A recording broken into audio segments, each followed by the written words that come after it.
buhay. Praise the Lord, hallelujah. Kaya sa mga oras na ito, patuloy po natin pangalan ng Diyos. Ang Diyos na tapat sa ating buhay. Amen? Itulog natin ang ating mga puso sa ating Panginoon. Hayaan mo, Panginoon, ang puso ito ay maging banal ng tahanan ng Diyos. Oh, hallelujah, hallelujah. Purihin ka, Panginoon, sabay ka sa Espiritu at katotohanan. Patuloy ka namin itataas sa mga oras na ito.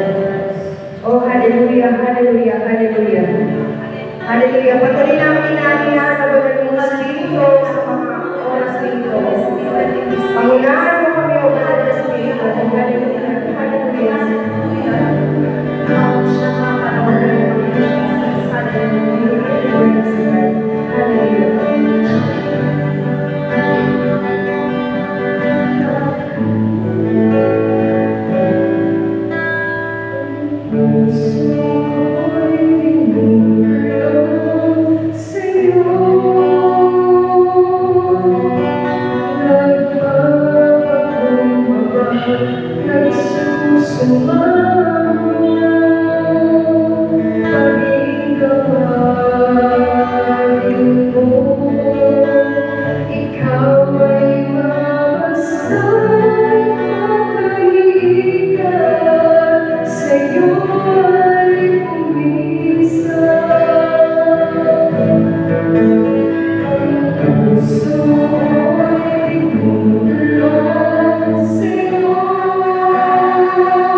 Ayan, patuloy natin sasabay ng Diyos na nagbibigay sa atin ng buhay.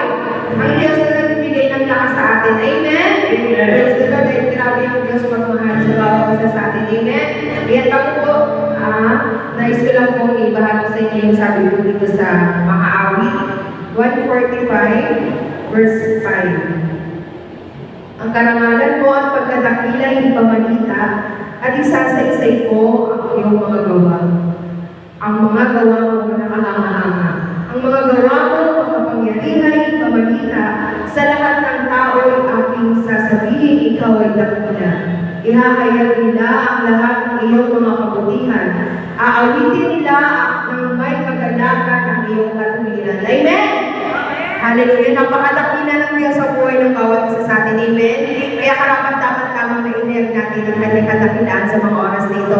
Dahil tunay nga na grabe bless ang buhay natin araw-araw. Amen? Sino ang bless na bless sa mga oras nito? Ayan, hallelujah. Ang Diyos na nagbibigay ng mga pagpapala sa atin ang pag-bless sa mga oras nito sa bawat isa sa atin. Amen? Hallelujah. Grabe ang Diyos. Grabe ang pag-ibig mo sa bawat isa sa atin. Oh, hallelujah. Amen. Hallelujah.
Amen. Sinong masaya?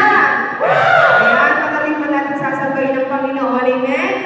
Karapat dapat siyang itaas sa mga oras na ito sapagkat ang Diyos na pinuntahan natin sa lugar na ito ay buhay. Amen.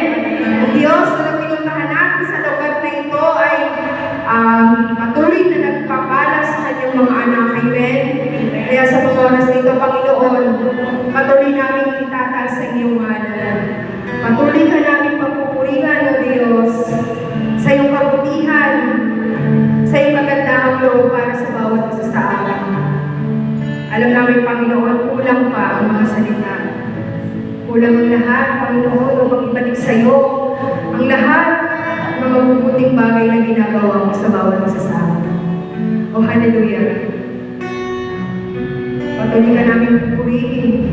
Patuloy ka namin pararangalan, O Diyos. Karapat-dapat ka sa lahat ng pagsamba, Panginoon. O hallelujah! Hallelujah!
Hallelujah. Tunay nga, Panginoon, na Ikaw lamang ang aming buhay.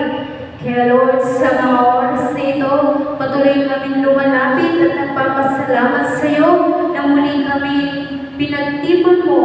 Hindi lamang, Panginoon, na magpuri sa iyo, kundi makinig ng iyong salita, Panginoon. Hallelujah, Lord. Dalangin namin, Lord, na patuloy niyo po pagpalain ang lugar na ito. Dalangin namin, Lord, na patuloy niyo pong lumugan ng iyong malapit na pakpak ang lugar na ito at patuloy niyo, Panginoon, na ibuhos ang iyong presensya sa lugar na ito. Holy Spirit, continue move in this place. At hallelujah, Lord, patuloy namin dalangin sa iyo ang mga dadating pa lamang, Lord, ay patuloy niyo po silang pagkaingatan sa kanilang paglalakbay. Patuloy niyo po silang dalhin dito sa lugar na ito na ligtas. Hallelujah, Lord, at ang lahat na nandito na, Panginoon, patuloy namin inaangkin, Lord, na kung ano man po, Panginoon, ang aming panalangin ay patuloy niyo pong i-answer prayer. At Lord, patuloy namin tinataas sa iyo, Panginoon, ang iyong lingkod na maghahayag ng iyong salita. Hallelujah, Lord, patuloy niyo po siyang itago sa iyong likuran. Patuloy niyo po siyang lumuban ng iyong banal na Espiritu. At hallelujah, Lord, patuloy na ang kanyang pagbabahagi ng salitang Panginoon ay patuloy na puro katotohanan lamang, Panginoon. At Lord, dalangin namin ang iyong banal na salita na ang pagsasaluhan, Panginoon, ay patuloy niyo pong pagpalain. Hallelujah. Kasihan ito ng ibalang kababalaghan. At hallelujah, Lord, dalangin namin na hallelujah, ang lahat ng mga itataas namin, Panginoon, na panalangin, mga bagay, Lord, ay inaangkin namin, Panginoon, na kami answer prayer na. At inaangkin namin, Panginoon, na 101% na katagumpayan sa araw na ito. At patuloy namin binabalik sa iyo lahat ng papurit, parangal, pagsamba. In Jesus' name we pray. Amen. In the name of the Father, and the Son, and the Holy Spirit. Hallelujah! Tayo na po yung makakaupo sa presensya natin, Panginoon. Praise the Lord! Minsan papuri natin ang Diyos sa buhay! Yung malakas na papuri! Hallelujah! May tao po ba? Lord to God! Praise the Lord! Sabi nga po, tayo na po yung dadako sa ating pangalawang bahagi, ang pagbabahagi po ng kabutihan natin, Panginoon. Amen? Sabi nga po sa kinanta natin kanina, grabe ang bless na buhay ko. Amen?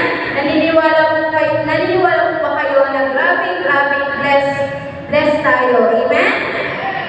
Pag-isip pa lang po natin sa umaga, bless na po tayo. Amen? Na nakatanggap tayo ng panibagong buhay mula sa ating Diyos. Amen? Kaya sa mga sino, mga kapatid, sino po ang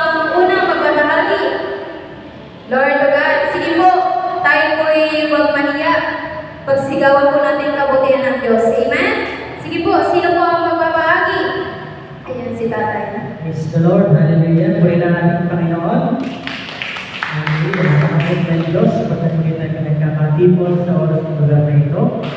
Napakabuti ng Diyos sapagkat nung Saturday, kinapatuloy ito nila nung sa kalupaan pa naman na yun. Napakabuti ng Diyos sapagkat El Shaddai ay naimbitahan na kumanta o sumama sa concert para sa ating Mama Mary. Amen. Marami pong mga grupo ng choir na sumali o nagbigay ng parang sa ating Ina Maria. Isa na po kami, El Shaddai, nagkumpay po at Jovelio at saka Tanyong. So, napakabuti ng Diyos sapagkat matagumpay naman po naging kalabasan ng masyal ko, napapuri na natin ang ating Panginoon. At pangalawa si Mama Mary, naalayan natin ang mga awitin. At kumuha po kami ng mga kasama natin sa diocesan.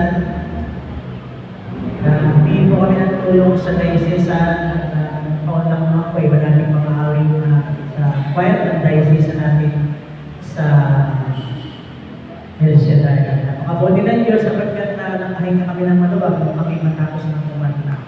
At lahat naman po ay may mga inalay na awit kay Maria. Siguro ilan tayo na, siguro ang anim. Hindi, yung choir.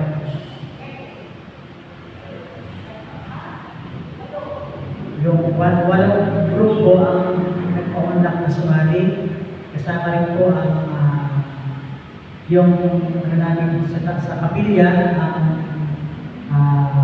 grupo na tawag ito, yung Tanyong, yung kapilya ng Tanyong, sama-sama mawin, mga nanunulong, mga kasama. At napakabuti rin Diyos sa mga patuloy tayo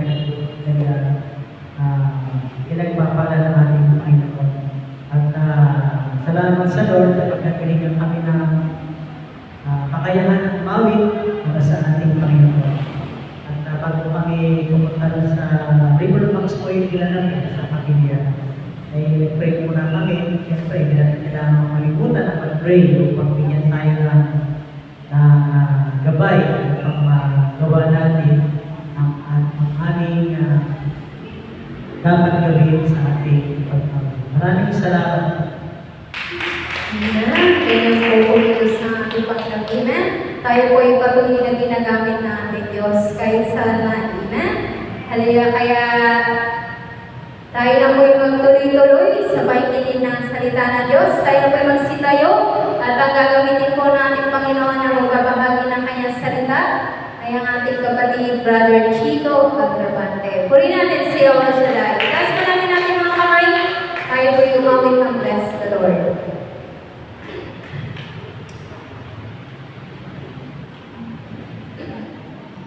Praise Him. Let us bless the Lord.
El Shaddai, El Shaddai, El Elyon tonight.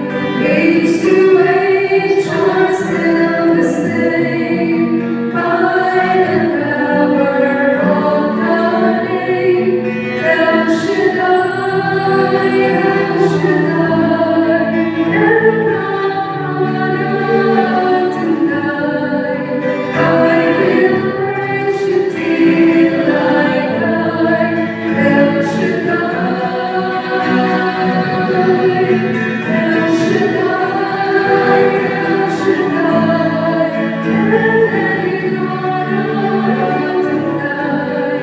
Age to age are still the same.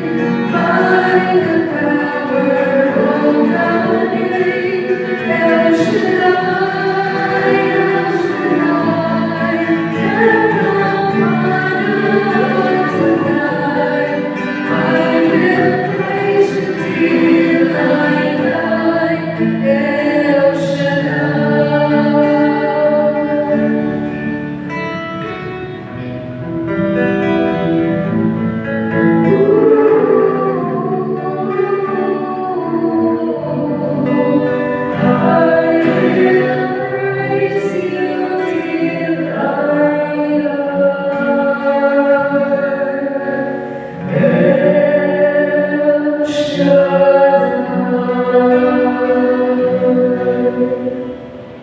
Praise God.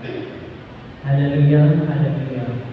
Sa ngalan ng Ama, ng Anak, ng Espiritu Santo. Dakilang Diyos na makapangyarihan, labis po ang aming pasasalamat sa oras na ito at pagkakataon ito na ikaw ang siyang aming dahilan kung bakit kami nagkakakito. Salamat o Diyos sapagkat hindi mo kami hinahayaan ng manlupay-pay. Hindi mo kami hinahayaan ng ikaw at natapos paglilingkod. Pagkos lagi mo kami binibigyan ng pagkakataon na magsumikap pag-aralan ng mga salita. Sa hapon ito, handa po kaming isupa ang aming buhay, hanggang magpaturo sa mga salita at handa po malima sa iyong takot. Dalangin po namin Diyos na muli mo kami gawin sa sindan, pakating sindan, na walang ibang pwedeng kumunong kundi ang iyong mga salita pa. Father God, dalangin po namin sa hapon. Nabigyan mo kami ng kakayahan, intindihan, malinaw, at ito'y manatili sa puso namin, hindi lamang sa hapon o mga susunod na araw, kundi higit sa lahat habang kami nabubuhay na naglilingkod sa iyo. Sa kami, Panginoon, na sa aming pagtugol at pag-alay ng buhay oras at panahon, hindi lamang kami ang iyong pagpapalain, lalo-lalo na Panginoon ang aming mga mahal sa buhay, ang mga taong humihingi ng mga prayers, ang mga taong hirap sa buhay, mga walang makain, mga nasa hospital, mga inaalipin ng mga addiction. Dalangin po namin ng hapon ito'y pagpapalain mo. Magamit mo kami, magamit mo ang bawat isa ay sa kalooban. Sa pangalan ng Jesus, say Amen. Amen. Sa ngalan ng Ama, ng Anak, ng Espiritu Santo. Amen. Purihin ang Panginoon.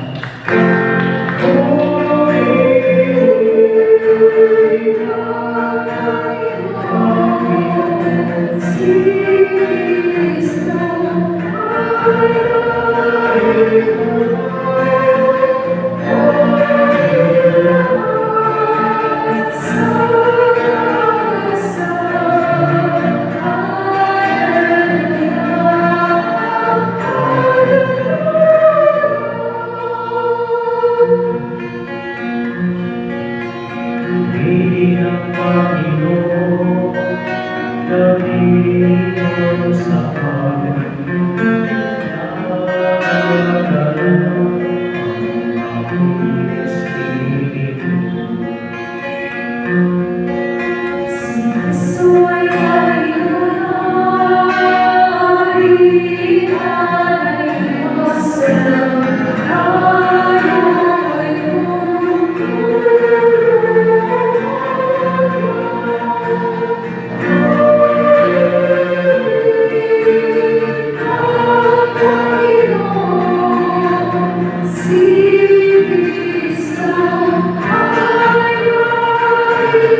Praise God, yung buhay at palakpakan nila sa Amen.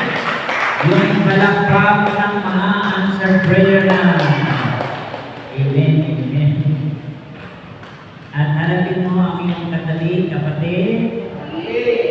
Smile naman dyan. Handa na po ba kayo makinig? Sa hapon ito, ang Ebanghelyo ng ating Panginoon Jesus ayon kay San Marcos chapter 8 verse 27 hanggang 35. Sumainyo ang Panginoon.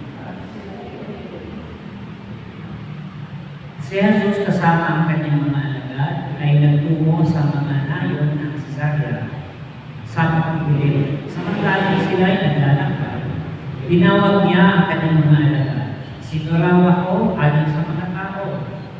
Sumagot sila, ang sabi ng ilan ay si Juan Bautista. Sabi naman ng iba, si Elias kayo. At may nagsasabi pang isa kayo sa mga propeta. Kayo naman, ano ang sabi ninyo? Sino ako? Tanong niya. Kayo ang Kristo, tugon ni Pedro. Huwag niyong sasabihin kanino man kung sino ako. Mahigpit na utos niya sa kanila. Mula noon, ipinalaman ni Jesus sa kanyang mga alagad na ang anak ng kaoy dapat magpaka ng maraming hirap.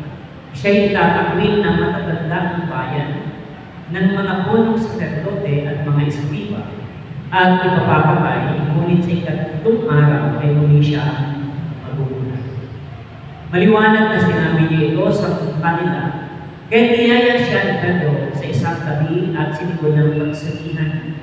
Ngunit humarap si Jesus sa kanyang mga alagad at pinagbikaan si Pedro, lumayo ka, Satanas. Ang iniisip mo'y hindi sa Diyos, kundi sa tao. Pinalapit ni Jesus ang mga tao, pati ang kanyang mga alagad. Sinabi, kung ibig ni numang sumunod sa akin, limutin niya ang pagpal sa kanyang sarili, pasanin ang kanyang krus at sumunod sa akin. Ang nagamat ng magligtas ng kanyang buhay ay siyang mawawalan ito. Ngunit ang mag-alay ang kanyang buhay alang-alang sa akin at sa mabuting balita ay siyang magkakamit ngayon. Mga magulang at kapatid, Gayawan at Shaddai, ito po ang napakagandang balita ng ating kaligtasan. Purihin, purihin, purihin, Gayawan at Shaddai, yung palakpak ng mga pinagpalang Gayawan at Shaddai. Mapagpalang hapon po sa inyong lahat. Amen. Pwede na po tayo umuwi. Muna kayo. So, again, salamat sa Lord sapagkat tayo ay nakapunta uli ako sa lugar na ito. Amen. At ang topic po na ating tatalakayin ay the cost of discipleship. Sabihin mo, the cost of discipleship.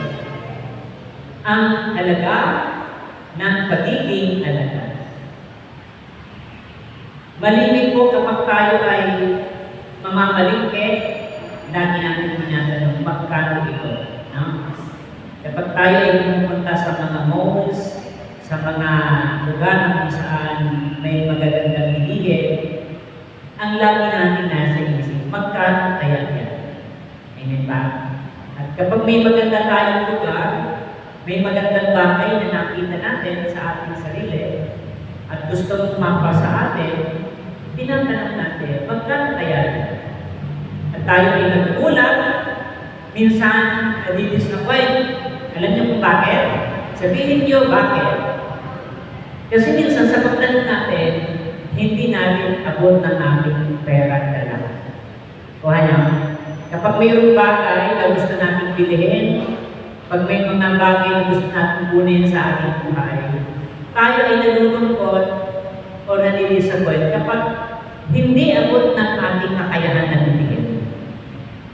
At alam nyo, napakahalaga din na sa ating paglilingkod kung gaano tayo ka-aspire na makaktan ang mga bagay na inaasam natin sa mundo ito. Ganito din dapat ang mindset natin kung gaano pa talaga ang halaga o value ng paglilingkod sa Diyos. Amen po ba? Unang dapat natin malaman sa ating pagsunod sa Kanya, ano ang kaakibat na halaga, ano ang kaakibat ng kalidad ng pagsunod natin kay Jesus. Kaya nga maraming mga Kristiyano at kung saan dumating yung pagkakataon na tumigil na lang sa paglilingkod sapagkat hindi niya ine-expect yung mga responsibilidad na dapat niyang malaman bilang isang Kristiyano. Amen ba? Alam natin na madali ang paglingkod. Pero kapag tinignan po natin, yung kondisyon ng Diyos sa bawat isa sa atin ay hindi madali maglingkod. Amen ba? Kapag tayo ay gustong tumalima sa ibig ng Diyos sa buhay natin, may mga bagay na dapat natin maabot sa ating sarili. Kung ano nga ba talaga ang hinihingi ng Diyos sa atin para maging alagad niya. Amen po ba? Tanungin mo ang iyong katabi, kapatid, gusto mo ba na maging alagad ni Jesus? Kung gusto natin maging alagad ng Panginoon, aalamin natin kung tayo ba ay makakabot sa presyo, sa halaga na gusto niyang makita sa atin. Amen ba? Sapagkat kapag na-attain natin itong ganong mga bagay, tayo ang mapalad na naglingkod kasi na-reach natin yung kanyang ibig sa buhay na ito kung paano talaga magiging alagad. Amen po ba? The cost of discipleship, mga kapatid. Ang gospel natin ay hamon ng Diyos para maunawaan natin lahat kung ano ang hinihingi ng ating Panginoon Hesus sa pagiging tagasunod niya. At malaman natin yung realidad ng pagsunod sa Kanya ay hindi madaling bagay, kundi hindi paglalakbay na may kasamang sacrifice. Kung ano? May kasamang sacrifice, paghihirap at higit sa lahat, pagbabago ng buhay ng kapatid ko sa Panginoon. Amen po ba? So, sa ating buhay paglilingkod mga kapatid ko sa Panginoon, ito yung malimit na hindi naiintindihan ng maraming Kristiyano sapagkat ang motivation ni Brother Mike ay pinainan tayo ng ating mga sariling desire. Alam niyo kung bakit maraming naakay ang gawain?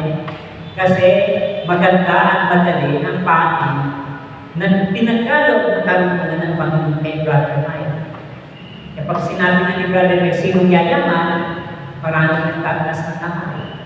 Kuha niya? Gagaling, malimit yung gusto natin, yumaman, gumaling, makaktan ang ating inaasa. Pero hindi natin tinanong ang halaga ng mga bagay na hinihingi natin. Lagi niyong tandaan, nandito ka hindi dahil may kailangan ka sa Diyos, kundi dahil kailangan ka din ng Diyos. Amen ba? Alam ko sila nanay, medyo may mga edad na rin, alam ko na ang kanilang paglilingkod ay hindi lang para sa kanila. Siguro ang mga prayer nila ay sa kanilang mga anak, sa kanilang mga apo. Amen po ba? At nagsasacrifice sila na kung maaari lang ay magpahinga na lang sa bahay. But the moment na sila ay naglalaan ng oras sa Panginoon, meron silang pananampalataya na sila'y nalulugdan ng Diyos. At sa pamamagitan ng simpleng paglilingkod nila, magtutuwa ang Panginoon at iaabot ang kanilang kahilingan na galing sa kamay ng Diyos. Amen po ba?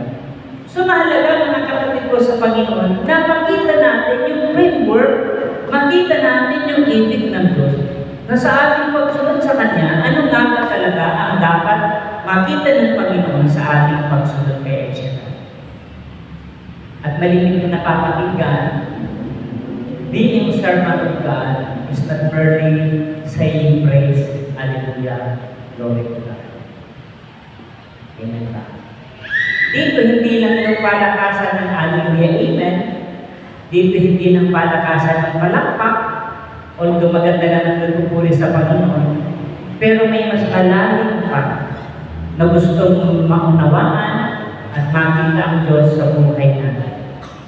Amen ba? Dito, kaharap ng Panginoon ng kanyang mga alagad, mga tagasunod sa Kanya. At unang test sa Kanya ay sino siya sa harapan ng mga tao. Sabi ng Panginoon, tanong niya sa kanyang mga alagad, mga kapatid ko sa Panginoon, sino siya sa harapan ng Diyos? Sabi niya, who do you say I am? Nakikinig kayo. Bakit tinanong ng Panginoon sa kanyang kaharap ng mga alagad kung sino siya? Sa lugar ng Filipo at Cesarea, nandoon yung mga practice ng mga pagan. Tinanong ni Jesus ang kanyang mga alagad sapagkat ang lugar ng Filipo at Cesarea ay corrupted pa ng mga pagano. Ibig sabihin, hindi pa synchronized, hindi pa buo ang kanilang understanding kung sino si Jesus. Amen ba? Kaya ang may nagsabi na ikaw si Juan Bautista, ikaw ang propetang darating, ikaw si Elias, ibig sabihin, mismong kaharap na nila si Jesus, and yet they don't know much of Jesus. Nakukuha niyo? Kaharap na nila ang Panginoon, and yet, hindi nila talaga lubusang kilala kung sino si Jesus. Kuha niyo? Amen ba? Kaya tanongin mo ang iyong sarili, kapatid. Sabihin mo siyang katabi, kapatid, sino ba si Jesus sa buhay? Sagutin mo siya, kapatid, anong pakialam? Joke lang yan. Walang kailangan unang dapat malaman natin na kung sino sa buhay natin. Laging tinuturo ng mga pare na sa tagal ng pagiging katoliko natin, hindi malinaw yung understanding natin who Jesus is. Kaya may nagsabi, Lord, bantayan mga anong bahay, magsisimba ako. Pinabantay ko sa Jesus sa bahay, pero pumunta ka sa bahay. Buti na lang, our God is omnipresent. Makikita nyo, napakabago ng understanding natin. Although, may divine intervention ng Panginoon, no? Pwede nyo talagang bantayan yun through His Holy Spirit. But the mere fact na ang Panginoon ay hindi lang tagabantay ng bahay because He is control of everything. Kahit hindi mo sabihin yun, alam niya. Kuha niya. Alam ng Panginoon yung desire natin. Kung kilala natin siya, kung sino siya sa buhay natin. At sabi ni Peter, ikaw ang Pedro, ikaw ang Kristo. Kung babasahin niya yung mga verse nito sa ibang gospel, sabi niya, ipinagkaloob sa iyo ang Espiritu ng Diyos. Mapalad ka, Pedro, sapagkat ipinagkaloob sa iyo ang ganung daan. Sabi ng professor namin noon, kapag nakagraduate kayo ng 4 na taon sa evangelization, and yet wala kang relasyon kay Jesus, hindi mo nakilala sa Jesus. Amen ba? Kapag daw tayo ay nag-attend na gawain at wala tayong personal na relasyon sa Kanya, hindi kay Jesus tayo naglilingkod. Alam niyo kung saan tayo naglilingkod? Sabihin niyo kanina sa prayer request natin. Tayo ay naglilingkod sa ating mga kahilingan. And yet, we don't know much kung sino nga ba talaga ang ating pinaglilingkod. Kaya unang dapat sagutin natin ng klaro sa buhay natin, who do you see Jesus to ourselves? Sino si Jesus sa buhay natin? Maraming tao na didisappoint sa paglilingkod. Alam niyo kung bakit? Mali yung kanilang mindset sa paglilingkod. Mali yung kanilang interpretation sa paglilingkod. Si brother Nick, pinikinantay na yayaman tayo, aasenso tayo, pero may in-expect siya na mag-high level yung spirituality natin. Buha niya. Na yung mindset natin ay hindi lamang dumating sa pagpapayaman. Sapagkat sabi nga ni Bishop, pag sinabi mong peace be with you, ang meaning ng peace be with you sa Hebrew ay the completeness. Kaya pag sinabi mong sumayin yung kapayapaan, bakit straight dito yung tuloy ng kayamanan? Amen ka? Kaya ito yung napakagandang dapat na intindihan ng bawat Kristiyano na sa ating paglapit sa Kanya ay ay malinaw at klaro yung ating pagkilala sa Panginoon. Kung meron man tayong pigilin sa buhay, kung meron man tayong marin na malalim sa buhay, hindi lang ang imahan. Sabi ni St. Galil, ang mga daw ng mundo ay hanggang dito lang sa mundo. Ang mata ng Kristiyano, maabot hanggang langit. Just imagine ang buhay natin. Kung medyo malakas ang iyong katawan, mga 210 buhay ka pa. No? Running bonus tonight, okay lang kayo. Pero gaano malayo 210 years in contrast and compare with the eternity. And whether we like it or not, darating tayo sa 210 years. Kuha niya, darating at darating tayo sa ganun kalalagyan. At ang pinakamimitin natin, yung mga inaasam natin na mga bagay-bagay will fade away. Napakinggan ko kanina sa isang family, sa isang pare, sa YouTube. May napuntahan daw siyang bahay na nakakalaki. Sa isang bahay na nakakalaki, namanghang yung pare na yun. At narealize na ano yung gagawin ko dito sa invitation sa kanya. Yun pala, magkakaroon ng misa sa lugar ng napakagandang mansyon. Alam niyo yung makausap tao, ng mga pamilya ang pare, sabi niya, Padre, ibigay man namin ang lahat ng yaman na ito, hindi kayang suklian ang pait at hirap ng pagkawalan ng aming anak. Kuha niya, minsan, masyado tayo nakapokus sa mga inaasam natin. And we never know na may masigit pang mga bagay na dapat nating bigyan ng atensyon. Walang iba yung panawagan ng Diyos at ang lubusang makilala ang Diyos na may likha sa atin. Kapag ang tao ay nagkasam ng ganitong klaseng pananampalataya, hindi na tayo masyado nahihirapan sa buhay at makikipaghapulan sa mundo ito sapagkat alam natin that everything will fade away. Amen ba? Nang lahat ng bagay ay temporary. Naalala ko, habang pumunta kami ni Brother Will kanina dito, minsan lang ako nakadagay dito sa may bandang Pasig. Kasi lagi ako nasisix nung nagmumotor pa ako na na-aksidente kasi ako ay nagpapakabit ako ng border nila. Sabi ko, Brother, naalala ko na dito ako nag-seminar na nag-break sa Astron, Pasig. Diyan sa Mugo, may Astron pa nung ngayon wala na. Sabi ni Brother yun, kailan yun, Brother? Sabi ko, 1991. And I realized ko, handa na pala ako. 55 na pala ako. Pag nakita mo yung mga bagay nito, na-open yung mind natin, na ang bawat araw ilubili. And I realized, tamang nakakita ko, sa buhay nito, wala kang pwedeng panghawakan. May dalawang bagay na hindi mo pwedeng panghawakan, ang nakaraan at ang darating. Ang pwede mo lang panghawakan yung panahon mo ngayon, kung sino ka ngayon. Amen ba? Pagkatapos ng hapon ito, sa sunod na biyernes kung ako pa dito, ibang biyernes na naman, ibang biyernes na naman. Amen? Pagkatapos ng hapon na ito, kung magbalik pa man tayo sa maraming taon, bawat pagtitipon natin ay iba't-ibang tao. Amen? At napakahalaga ng mga kapatid ko sa Panginoon na lagi natin itong nakikita. We must be mindfulness. Kapag tayo ay laging aware sa mga bagay-bagay na binibigay ng Diyos sa buhay natin, ito yung lagi kong sinasabi sa ating pag-preach. Hindi ka maiingit, hindi ka makikipaghabulan sa mundo ito. Kung maingit ka man, hindi mo ikakamatay. Hindi mo ikakasik ng kalooban. Kuha niyo, sapagkat mayaman, mahirap, tigbabayin, oras na. Amen.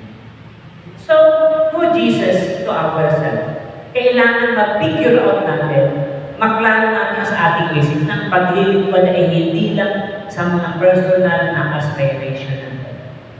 The very bottom line in serving God, mga kapatid, ay maayos ang buhay at relasyon natin sa Kanya. Nung ako'y maglilingkod, I have so many struggles sa Pilipinas. Dahil pinapagpigdanaan ng pagsubok. Nung nasa abroad yung asawa ko, pag-iwag-iwag yung aking buhay. There are many temptations. Dito, hanggang ngayon naman din ay binibitawan ng alaga, no? Iba't ibang problema. Habang nagpapaka ako naman, I was in distress. Maniwala ko kayo sa hindi, may mga bagay beyond our control. Habang nakasakay ako sa pagpanoon, sabi ko, Lord, okay yung aking isip. Sabi ko, Lord, ang linaw-linaw ng tubig, pero hindi yata akong bagay sa tubig na ito. Kasi may konsensya pa naman tayo, di ba? Sabi ko, Lord, ang ganda maglingkod, pero hindi ko na maranasan na. Sapagkat kilala natin yung sarili natin sa harapan ng Diyos. Nakikinig ba kayo? Sabi ko, Lord, gusto ko nang mamatay. Siguro hindi paniniwalaan niya kasi brother preacher talaga yung anong aspiration. No? Sabi ko, Lord, gusto ko nang mamatay. Maya-maya parang lumakas yung alon. Sabi ko, Lord, joke lang yun. Minsan, kapag may problema tayo, parang akala mo tulo na, no? Pero alam daw yung lahat ng mga problema sa buhay, mga temptations, mga struggle will fade away. Isang mensahe sa akin ng Panginoon, huwag padadaig. Don't intimidate of those bad things.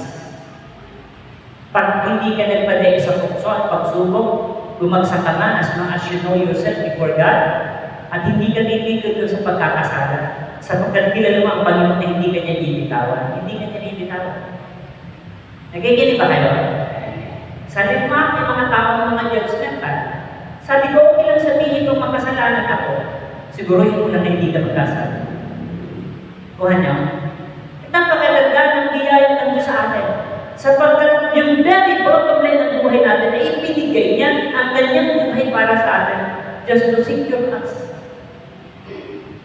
Para hindi niya tayo bitawan sa buhay na bigay niya sa atin.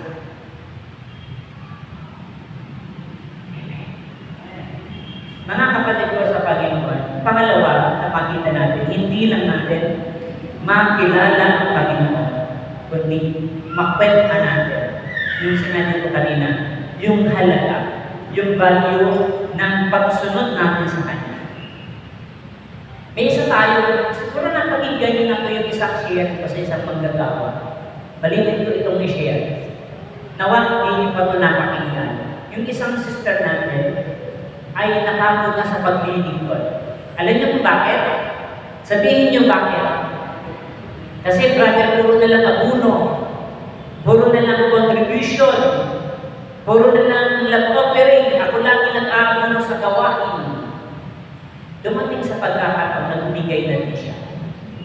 Kasi, ina-expect na kapag nagbigay siya ng financial, nagbigay siya ng love offering, God will reward, no?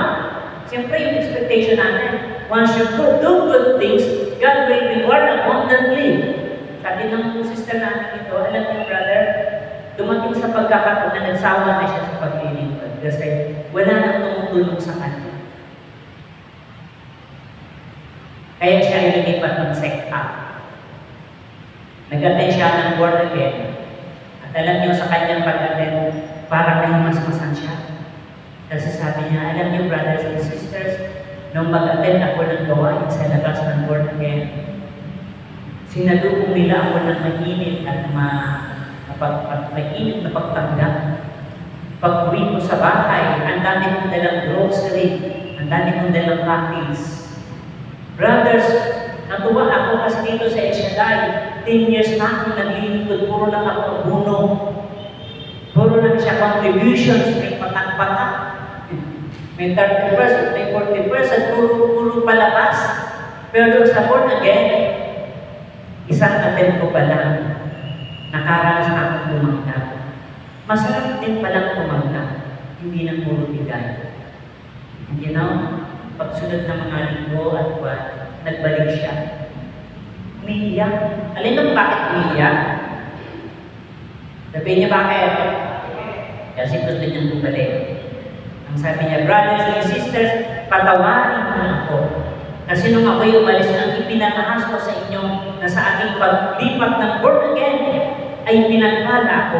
Ang computation ko lang ay 1 week. Pero ang hindi ko pinenta sa pagpapatuloy ko pagtitis ng paglilingkod kay siya ng 10 years, hindi ko pinenta ng aking 4 na anak ay professional na pala. O ano? Sa buhay natin, sometimes parang wala. Sa paglilingkod ko para ho, sacrifice lang, no? Parang walang kwenta. Pero pag binuksan mo ang mata, maraming biyaya ang Diyos sa pagtitis. Kami, ako, hindi naman ako darating ng 10 years, 11 years dito sa Manila kung hindi tayo sinasamahan Yahweh. Dahil kung sinishare, hindi na sa pagpapaawa. Ang tirahan namin yung lahat kita, kahit medyo mahal-mahal din ang konti sa standard namin, kami lang talaga ng asawa pang pwede tumira. Pero nung Tuesday, nagkaroon ng interview, yung head namin. Alam niyo ang mga anak, very personal. Ang na-realize ko ng Brother Jim, ilang taon ka na sa gawain. Basta sabi ko, sir, mga 2,000 ako tinawag ng Diyos as preachers. Ilang taon na dito sa Manila? Sabi ko, sir, mga 10 years na po. Anong kabuhayan niyo? Para napatanong ako. Magkano kapila ng bahay? Pagkatapos ng interview, parang ginising ako ng Lord. Yung 10 pagpala ng pag-stay ko dito, hindi ko nakikita kung paano ko sinasamahan. Amen ba?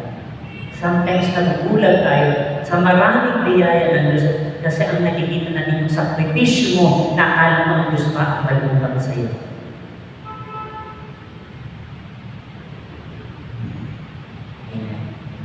Napakaraming bagay na dapat natin nakikita. Pag nakita mo yung blessing ng Lord, yung bawat sacrifice ay walang kwenta.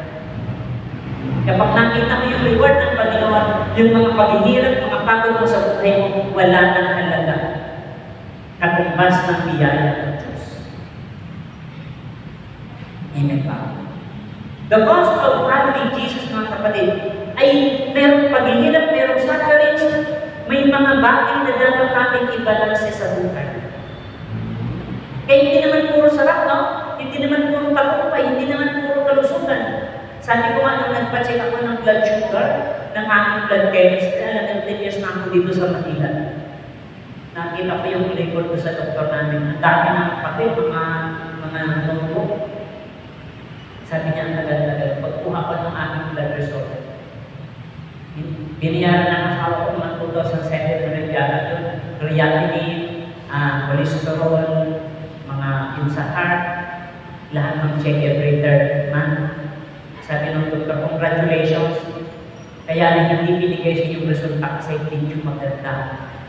Negative lahat ng result. Alam mo, nung sabihin ng doktor na maganda yung result ng blood mo, kasi ang mindset ko parang, Lord, parang madali na yata masira yung aking system organ.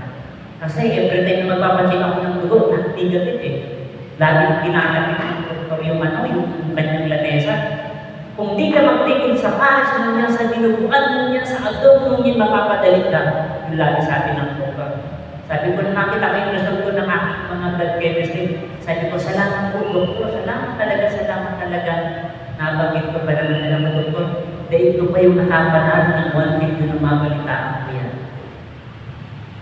Sabi ng doktor, magpasalamat ka kasi hindi na matigas ang ulo mo ngayon kung ano. Dahil pag pinagpatuloy mo yung gusto mo, bahala ka sa buhay.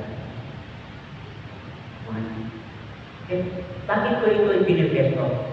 Kailangan pala sa mga sacrifice, pala ang balanse. Kasi pag puro lang sarap ng buhay, talaga masasira tayo mga kapatid. Parang nagbabay ka daw. Pag tumigil ka sa pagbabay, pagtutumba, no? Kapag nagbibisekleta ka, nagiging balance sila ng bisikleta kapag umaandar naman. Pero pag tumigil ka na, magtutumba na. In the same way, just like naging balance sila ng way kapag you are always in-going. Amen ba? Kapag tayo ay laging in-move, mga kapatid sa buhay. Kaya napakapala na. Kasi nakapaglingkod tayo kay siya.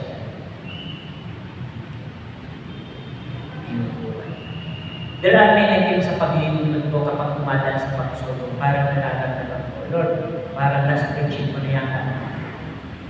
Parang pakiramdam ko baka matigil natin. That God is good, so much graces. Pangatlo, ang sinusukat natin sa paglilingkod natin, yung ating isipan. The mind of Christ versus the mind of man. Pag itanong siyang katabi, kapatid, paano ka ba mag-isip? Ang buhay natin, ang judgment natin sa ating dapat, depende kung paano tayo mag-isip. Naniniwala kayo? Ang pagsukat natin sa ating kapwa ay depende sa ating pamamaraan ng ating pag-isip. Nung tanongin ni Pedro, nung makaharap niya sila Pedro, nilagitan siya ni Pedro. Kasi nagpapaalam na siya, mamamatay na siya, di ba? Sabi ni Pedro, Panginoon, hindi dapat mangyari sa inyong bagay nito. No. Kaya si Pedro ay isip na hindi dapat siya mamatay.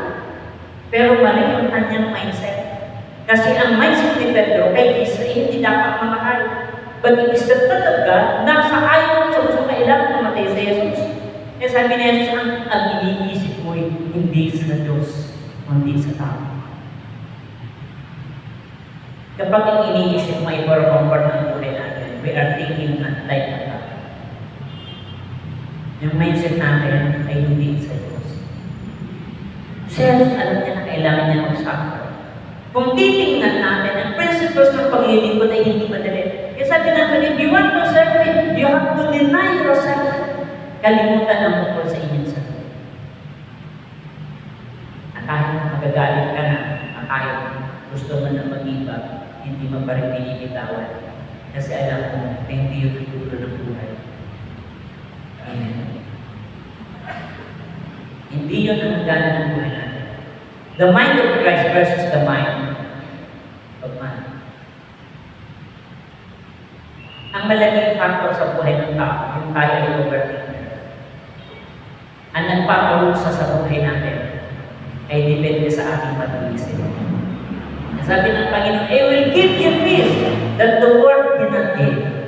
Yung taong balisang-balisa, nagpapakita lang ng walang tiwala sa buhay.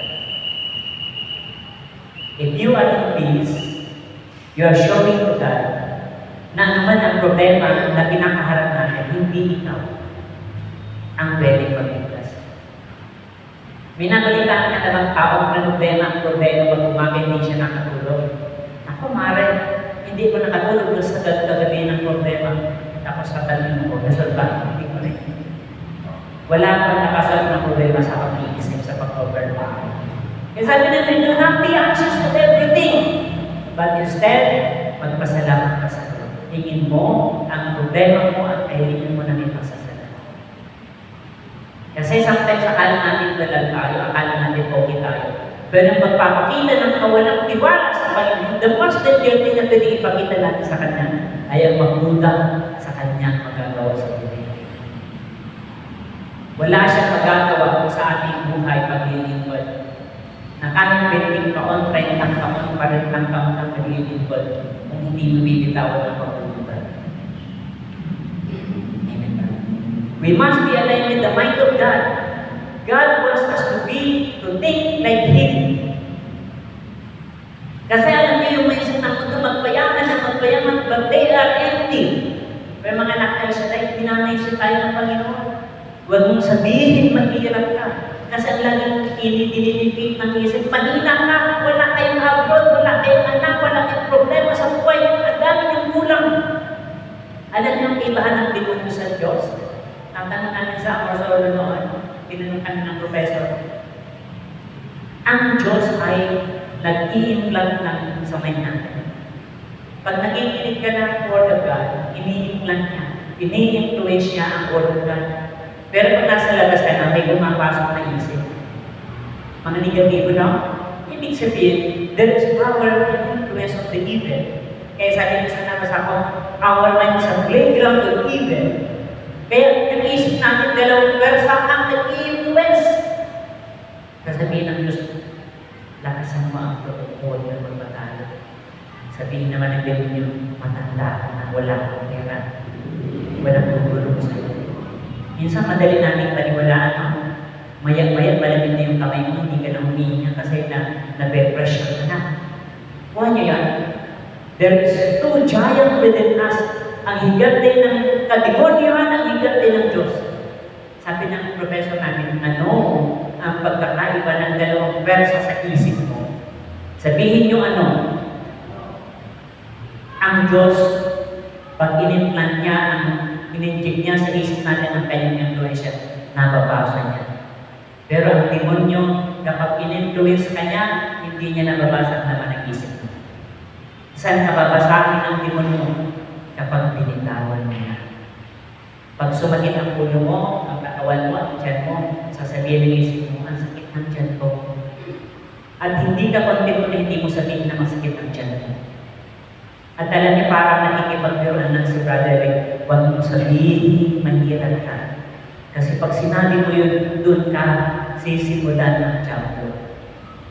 Pag sinabi mo, Lord, wala nang pag-asa. Sasabihin ng demonyo, tama ka, sister. Kasi para sa kanya niya, kaya akala niyo si Brother Mike nagbibiro. Sobrang wisdom na binigay ng Lord kay Brother Mike. Kasi lahat ng akala mo ng puputo lang, di ba? Akala mo ng bubola lang. Pero maraming Kristiyano nagkaroon ng transformation sa ganung bagay. Yung napakasimpleng basic, the basic na dapat gawin ng tao. Tingnan niyo pag natugin po ang ng mga marites na bibigay yung buhay natin. Pero pag ang pintuhan niya yung mga sharing the word of God, gumagaan ang atmosphere ng buhay. Nasunod niyo na ba yun? Mga kapatid ko sa Panginoon, we have kailangan magkaroon tayo ng mind ang kagaya ng Diyos. Amen ba? Nagkasama. Palapakan natin ang Panginoon. And the last, the true part of discipleship, ang landas ng pagiging alagad. Si Jesus ay naglaan sa atin ng daan patungo sa Kanya. Sabi niya, whoever wants to be my disciple must deny themselves and take up their cross. And take up their cross and follow me. Nagkamali ka ng pag-iisip ng pagsunod sa Kanya ay sensitive ng mga tao. Pero hindi natin nakita sa likod ng sensitive ng mga tao. Ang Panginoon, titingnan mo ang Kanyang principles ng pag-ibig, napakakilala. Napakalina. Kaya sabi ng Brother Lee in a simple way, don't make yourself complicated. Life is simple. Don't make it complicated. Simple lang ang buhay, huwag mong gawin komplikado. If you make it complicated, makikita mo ang hirap ng buhay. Buhay niyo. Maganda na kapatid sa Panginoon pagsunod kay Jesus ay hindi mahirap kapag napunto natin ang landas ng kanyang gusto. Kaya kung meron natin hangarin sa paglilingkod natin is to know Him more and more in this life. Amen ba? Mapagpalang gabi lang sa inyong lahat. Tumayo na kayo.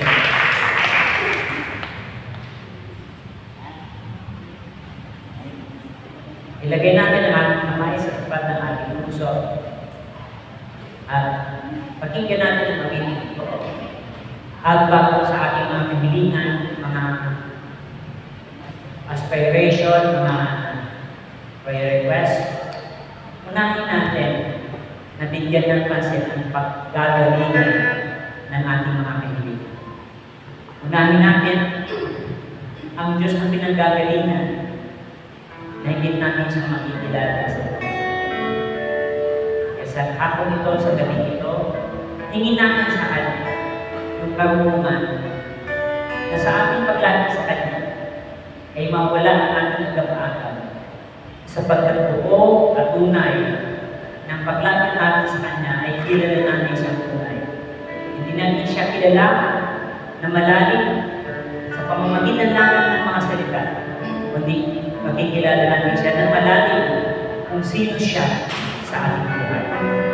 Hallelujah, praise you, Jesus.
Sa pag-ibig ni Jesus, ako'y kanyang natagpuan.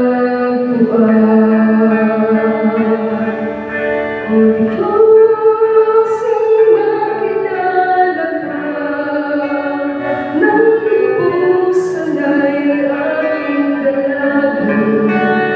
Tangi kong ang puso kong kalooban, sana'y malaman maunawaan. Yan ang nais ko sa buhay, makilala kang sa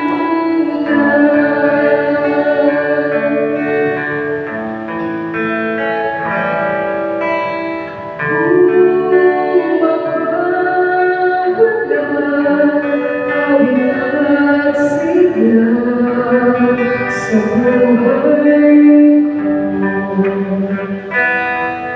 sa puso ko'y tila pananalig ko'y naglalaho. Kapag sarili ang sinusunod, nabibig mo sa paglapit ko sa Diyos, nilingap ako. O Diyos, ang makilala ka, nang lubos sana'y aking hangarin. Tangi kong dalangin, ang puso ko't kalooban, sana'y malaman maunawaan.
Lord, inaamin po namin na maraming taon at pagkakataon nahiwalay at mababaw ang aming pagkakakilala sa iyo. Sapagkat ang kalimitan ng aming pagkilala sa iyo ay dahil sa aming mga kakulangan, dahil sa aming kahilingan, dahil sa aming mga problema sa kailangan. Pero ang kakilala ng tunay at malaman ng aming kalooban na sa aming pagiging tulad mo ay malaman namin ang aming inaasahan. Sapagkat kung nakilala ka namin ang tunay, wala kaming agam-agam na gawin ang gusto mo at ang lahat ng bagay ay nasa iyong kamay ay pagkakatiwala mo sa amin. I-bless mo, Lord, ang bawat tungkol mo sa gabi ito. Dalangin ko sa kanilang personal na prayers, sa kanilang pamilya, sa bawat sambahayan natin, sa aming mga sa buhay. Dalangin ko natin, Lord, na dumating kanin sa puso nila. Makilala ng tunay ng sagad ang buhay natin ay magiging ganap. Pagpalain mo ang mga kapatid ito sa lugar na ito. Dalangin ko ang may karamdaman na iyong magalingin. Ula-ulang ng kalampakan sa dugo, sa balat, sa laman, sa lahat ng area ng ating katawan. We pray that in the name of Jesus, we remove all the sickness in our lives. Paano ka naghihimala at buhay ng patay, ano ba kaya ang karamdaman na hindi kayang magalingin? Pagpalain ang bawat pamilya, mga source of income, financial, material, dalangin ko, Lord, ay provide mo ang pangangailangan. And lastly, Panginoon, dalangin mo namin ang ating pamilya sa bahayan. Gawin mo laging buo at matibay ang bawat pundasyon ng bawat isa sa amin. Panginoon, maraming salamat. Dinadalangin namin ang mga taong humihingi ng prayer sa atin. We pray, Father God, for your grace and mercy. In the name of Jesus, say Amen. Amen. Sa ngalan ng Ama, Anak, at Espiritu Santo. Amen. Magandang gabi po sa inyong lahat. Let us give thanks.